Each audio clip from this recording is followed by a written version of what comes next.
নবী আলাইহিসসালাতু ওয়াসসালামের জন্মদিন পালনটা ছিল প্রতি সপ্তাহে। আমাদের মতো না যে এক বছর পরে নিজের জন্মদিনকে স্মরণ করি, বরং নবীজি নিজের জন্মদিনকে স্মরণ করতেন প্রতি সপ্তাহে। ইবাদত করতেন কি? রোজা রাখতেন। প্রতি সপ্তাহে তিনি সোমবার রোজা রাখতেন, যেহেতু এই দিনে নবী আলাইহিসসালাতু ওয়াসসালাম দুনিয়াতে এসেছেন। এটা একটা কারণ।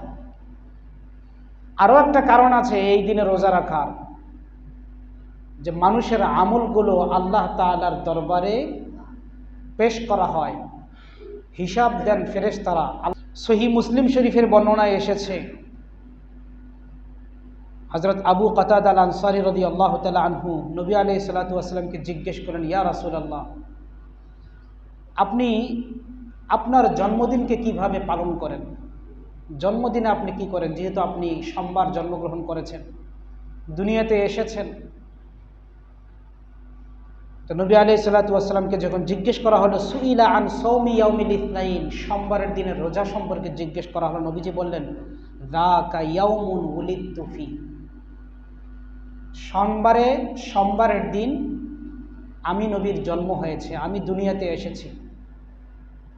ওয়া ইয়াউমিন বুইসতু, অথবা এই দিনে আল্লাহ তাআলা আমাকে দুনিয়াতে পাঠিয়েছেন। আও উনজিলা আলাইয়া ফিহি, এই দিনে আল্লাহ তাআলা আমার উপরে কোরআন নাজিল করেছেন, ওহী পাঠিয়েছেন, এজন্য আমি সোমবারের দিন রোজা রাখি। তো নবী আলাইহিসসালাতু ওয়াসসালাম জন্মদিন পালন করতেন কিসের মাধ্যমে বলেন তো? কিসের মাধ্যমে? রোজার মাধ্যমে। নবী আলাইহিসসালাতু ওয়াসসালামের জন্মদিন পালনটা ছিল প্রতি সপ্তাহে। আমাদের মতো না যে এক বছর পরে নিজের জন্মদিনকে স্মরণ করি, বরং নবীজি নিজের জন্মদিনকে স্মরণ করতেন প্রতি সপ্তাহে। ইবাদত করতেন কি? রোজা রাখতেন।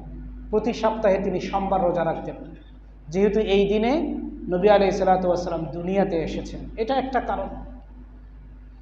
আরও একটা কারণ আছে এই দিনে রোজা রাখার, যে মানুষের আমলগুলো আল্লাহ তাআলার দরবারে পেশ করা হয়, হিসাব দেন ফেরেশতারা, আল্লাহর দরবারে নিয়ে যান। সপ্তাহের মধ্যে দুই দিন, একটা হলো বৃহস্পতিবার আর একটা হচ্ছে সোমবার।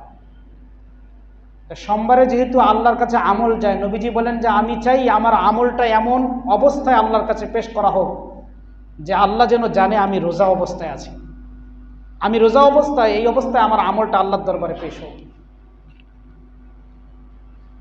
তাহলে এই হাদিস থেকে আমরা যে বিষয়টা শিখতে পাই, জন্মদিনের পালন কিসের মাধ্যমে বলেন? না বড় করে ধুমধাম অনুষ্ঠান করে বড় কেক নিয়ে এসে এটাকে কাটবেন, মোমবাতি জ্বালাবেন, ফুটকাট দিবেন, হ্যাপি বার্থডে টু ইউ বলবেন, এগুলোর মাধ্যমে কি জন্মদিন পালন করা? এটা নবীজি করেছেন। নবীজির উম্মত যারা, তারা তো নবীর আদর্শকে পালন করবে। আর নবীর আদর্শ হলো জন্মদিনে কি করা? রোজা রাখা। আপনি দুনিয়াতে এই দিনে এসেছেন, আপনি যে আল্লাহ আমাকে দুনিয়াতে এই দিনে পাঠিয়েছেন, আপনি শুকরিয়া আদায় করেন। আর শুকরিয়া আদায়ের একটা মাধ্যম হলো রোজা পালন করা, রোজা রাখা, এটাও কি শুকরিয়া। আপনি যখন এই শুকরিয়া আদায় করবেন, রোজা রাখবেন, আল্লাহ তাআলা আপনার হাজত আল্লাহর পক্ষ থেকে পুরা করে দিবেন। তো নবী আলাইহিসসালাতু ওয়াসসালাম রবিউল আউয়াল মাসে দুনিয়াতে এসেছেন, রহমত হিসাবে এসেছেন, এবং তিনি তার জন্মদিন পালন করতেন কিসের মাধ্যমে? রোজার মাধ্যমে। আল্লাহ আমাদেরকেও সোমবারের দিন রোজা রেখে নবী আলাইহিসসালাতু ওয়াসসালামের অনুসরণ করার তৌফিক দান করুন, এবং আমাদের জন্মদিনগুলোতেও আমাদেরকে বেশি থেকে বেশি ইবাদত করার তৌফিক দান করুন। কি ইবাদত করবেন? কোরআন তেলাওয়াত করেন, নফল নামাজ পড়েন, রোজা রাখেন, দান খয়রাত করেন, যে আল্লাহ তাআলা আমাকে দুনিয়াতে এই দিনে পাঠিয়েছিলেন। নবী আলাইহিসসালাতু ওয়াসসালাম যখন দুনিয়াতে তিনি জন্মগ্রহণ করেছেন, মুসনাদ আবি দাউদ আত-তায়ালিসি কিতাবের 1236 নম্বর হাদিস, 1236 নম্বর হাদিসে এসেছে, হযরত আবু উমামা রাদিয়াল্লাহু তাআলা আনহু তিনি বলেন যে নবীজিকে জিজ্ঞেস করা হলো, মা কানা বাদউ আমরিক, আপনার সূচনা কিভাবে হলো, আপনি দুনিয়াতে কিভাবে আসলেন? তো নবীজি বললেন, দাওয়াতু আবি ইব্রাহিম, আমি দুনিয়াতে আসার জন্য আমার পিতা ইব্রাহিম আলাইহিস সালাতু ওয়াস সালাম দোয়া করেছিলেন। ইব্রাহিম আলাইহিস সালাতু ওয়াস সালাম দোয়া করেছিলেন, রব্বানা ওয়াবআথ ফীহিম রাসূলাম মিন আনফুসিহিম ইয়াতলু আলাইহিম আয়াতিক ওয়া ইউআল্লিমুহুমুল কিতাবা ওয়াল হিকমাতা ওয়া ইউযাক্কিহিম। হে আল্লাহ, আপনি আমার বংশে এমন একজন লোক পাঠান যেই ব্যক্তি কোরআন তেলাওয়াত করবে, মানুষকে পরিশুদ্ধ করবে, মানুষকে সংশোধন করবে, তাদেরকে দ্বীনি ইলম শেখাবে, তাদেরকে কোরআন শিখাবে, হাদিস শিখাবে, এরকমের একজন নবী আপনি আমার বংশের মধ্যে পাঠান। কে দোয়া করেছিলেন? ইব্রাহিম আলাইহিস সালাতু ওয়াস সালাম।